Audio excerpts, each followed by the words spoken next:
ẹ bá nǹkan máa ní fowó ṣe pópó ọdún o. Balikisi ìwọ ni mò ń ké sí. Aya Friday o.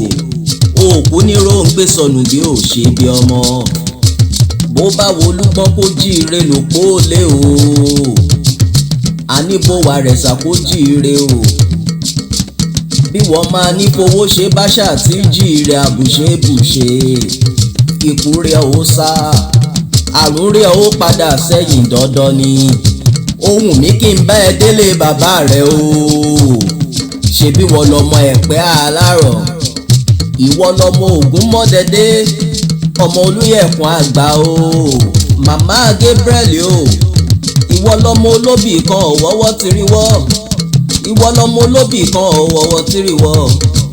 Obì tó bá fẹ́ ni nílé àwọn bàbá rẹ ṣe bóun ló wọ̀ sápò ẹni. Èyí tí ò fẹ́ ni ṣe bóun ló wọ̀ sínú igbó. Ọmọ ẹranko ọ̀hún láró mú jẹ.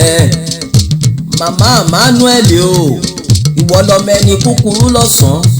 Ọmọ ẹni àgùnbọ̀rọ̀ bó bá dòru. Ọmọ ọba ò ní jẹ́ ṣe bí ẹrú nílé bàbá tó bí ọlọ́mọ. Èyí lọmọ olówó ẹrú mà ní tẹ̀kọ́. Ẹrú ní ìsinmi ṣe bẹ́ẹ̀ kọ́ ò lè sinìyàn. Ọmọ anífowó ṣe o. Ìwọ lọmọ má lè jẹja má lè gùnìyàn. Ìwọ lọmọ apẹjafẹjà jẹ nílé bàbá tó bí ọlọ́mọ. Aya Friday o.